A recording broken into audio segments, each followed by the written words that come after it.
warahmatullahi wabarakatuh. Waalaikumsalam warahmatullahi wabarakatuh. Selamat malam anak-anak. Baik, di sini Pak Guru akan menjelaskan materi mengenai cerpen. Sebelum Pak Guru akan menjelaskan materinya, di sini Pak Guru akan memperkenalkan namanya dulu. Perkenalkan, nama Pak Guru Muhammad Solehuddin dari Desa Pekangkungan. Di sini Pak Guru mengajar pendidikan bahasa Indonesia. Jangan ketawa anak yang rapi.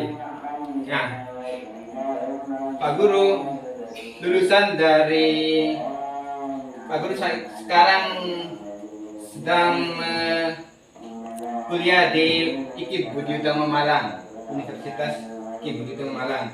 Nah, sekarang Pak Guru masih menempati semester 5. Hobi Pak Guru yaitu memancing. Di sini siapa yang hobi mancing? Angkat tangan. Banyak ternyata ya. Nah, selain hobi Pak Guru memancing, hobi Pak Guru juga ada hobi sepak bola, hobi renang. Siapa yang hobi renang di sini? Baik. Nah, Pak Guru, selanjutnya Pak Guru langsung saja ya. Sini Pak Guru akan menjelaskan mengenai materi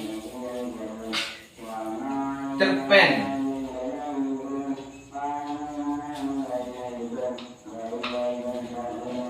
Siapa yang tahu cerpen? Apa itu cerpen? Cerpen adalah cerita pendek hasil dari karya sastra. Jadi karya sastra itu ada cerpen, ada novel, ada puisi, dan ada pantun. Jadi sebuah karya sastra itu, cerpen ini termasuk karya sastra. Apa saja yang membangun suatu cerpen ini? Ada unsur ini. Ada unsur intrinsik dan unsur ekstrinsik.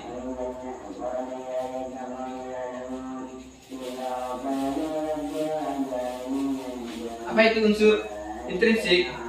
Unsur intrinsik itu yaitu unsur yang membangun karya sastra dari dalam. Jadi unsur ini membangun sebuah cerpen dari dalam, unsur intrinsik. Sedangkan unsur ekstrinsik yaitu unsur yang membangun karya sastra dari luar.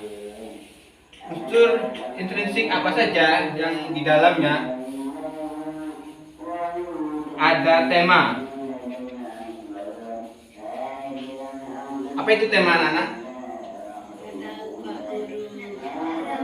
Tema itu adalah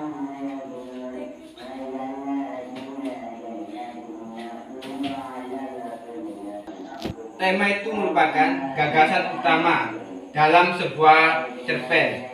Bisa disebut juga tema itu kayak tokoh, kayak apa? Tema itu bisa disebut juga nyawa dari sebuah cerpen. Tanpa tema ini bisa menjelaskan dari sebuah unsur dalam cerpen, mencakup pengenalan, mencakup permasalahan dan lainnya. Setelah tema ada tokoh dan penokohan. Tokoh itu orang yang terlibat dalam sebuah cerita.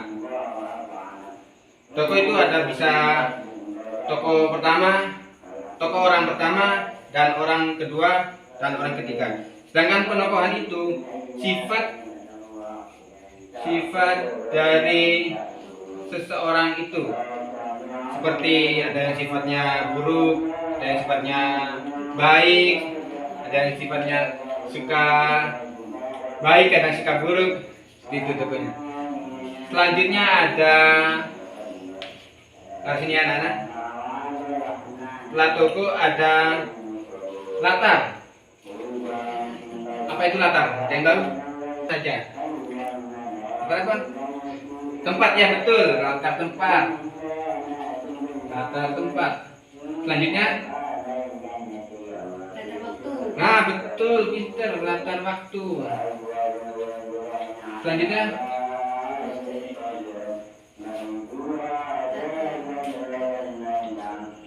latar apa? Suasana.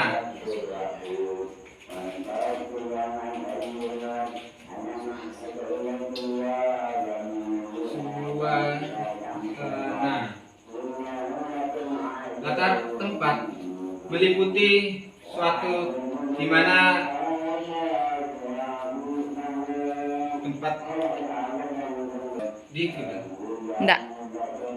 tempat itu meliputi kejadian dalam suatu cerpen. Kalau latar waktu itu merupakan waktu di mana waktu yang terjadi pada saat itu. Sedangkan latar suasana yaitu suasana yang terjadi pada saat peristiwa itu terjadi. Suasana itu apakah suasana sedang panik atau suasana sedang sedih atau senang, marah dan sebagainya. Yang selanjutnya itu sudut pandang. Sudut pandang. Ada berapa sudut pandang? Ya, ada 2. Sudut pandang orang pertama dan sudut pandang orang kedua.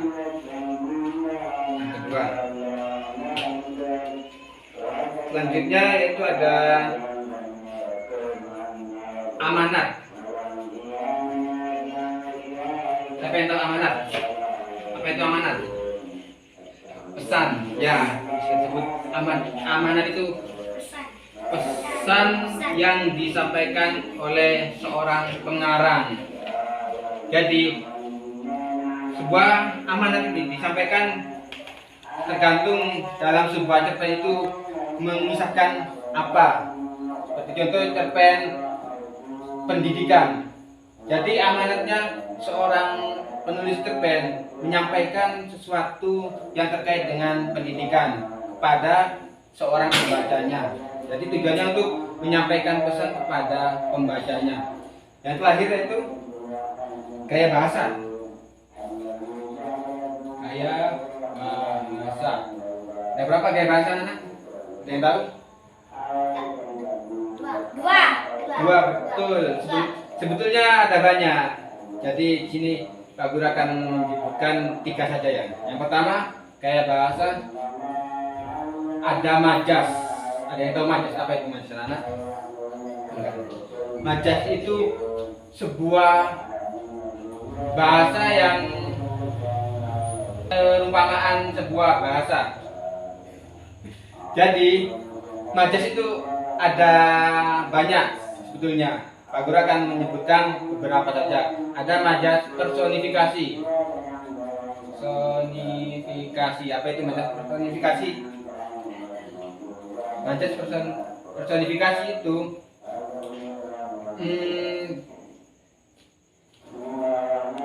perumpamaan antara manusia dengan benda. Jadi seperti benda itu diperumpakan seperti manusia. Seperti contohnya itu batu akan berjalan secepat orang lari di lapangan. Yang kedua majas hiperbola. Ada yang tahu majas hiperbola seperti apa, anak? Kata ya. Jadi majas hiperbola itu melebih-lebihkan suatu kalimat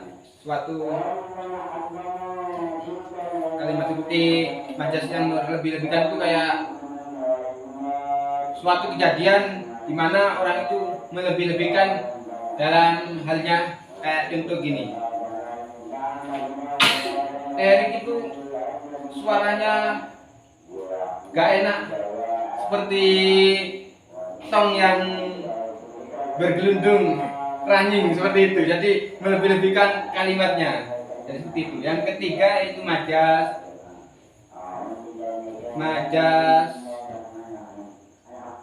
sarkasme. Apa itu majas sarkasme, anak-anak? Majas sarkasme itu majas sindiran.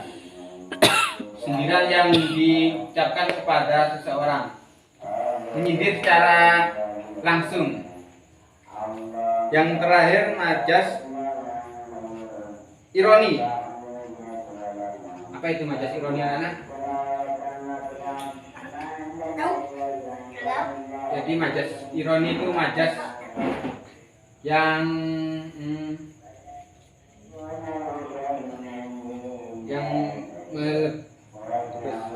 jadi anak-anak majas Tiga dosa. siapa yang tahu majas ironi? Majas ironi. Apa itu majas ironi, anak-anak? Ada yang tahu? Jadi gini, majas ironi itu majas sindiran, dalam arti seakan-akan kayak pujian tetapi sindiran buat orang itu. Saya kasih contoh ya, seperti ini, siapa ini ya?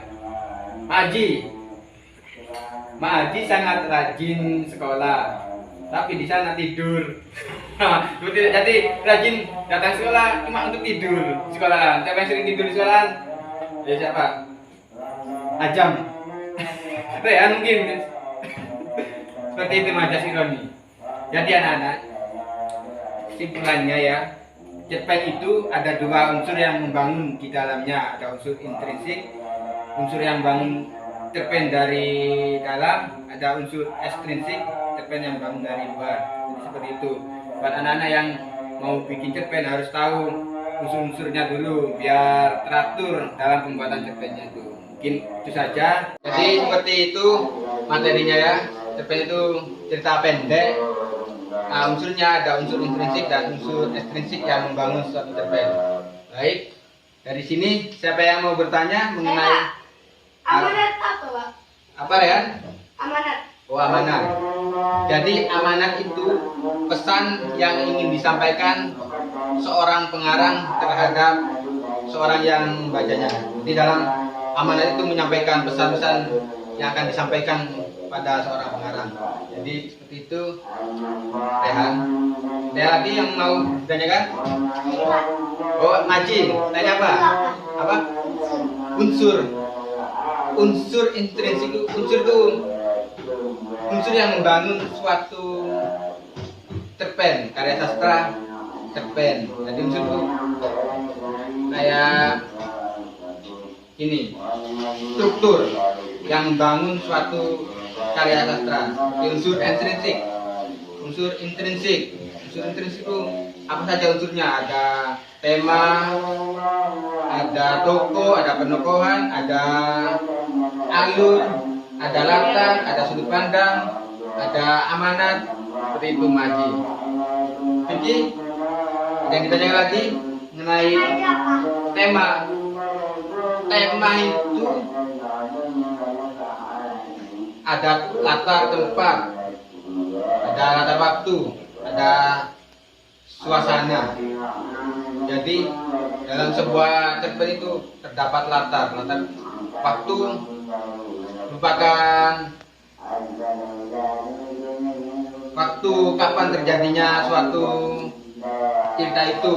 Kalau latar tempat yang terjadi pada saat itu, tempatnya di mana, bisa di kebun binatang, bisa diambil dari sekolahan, bisa diambil dari ML, bisa Mobile Legend, dan suasananya itu bisa suasana sedih, senang, dan marah gitu. Terus yang mau ditanya lagi? Tidak, Pak. Oh tidak, mungkin saja ya. Ada nih. Pak Guru akan absen ya sebelum pelajaran hari ini ditutup. Saya absen dulu. Rehan, Hadir. Azam, Hadir. Eko, Hadir. Aji, Hadir. Vicky. Hadir. Baik semuanya, hadir semuanya ya. Baik, terima kasih untuk pelajaran hari ini. Bapak akhiri dulu ya. Kalian boleh istirahat. Sekian dari Pak Guru. Assalamualaikum warahmatullahi wabarakatuh. Sekarang anak-anak boleh istirahat. Sekarang boleh ke kantin. Yeah.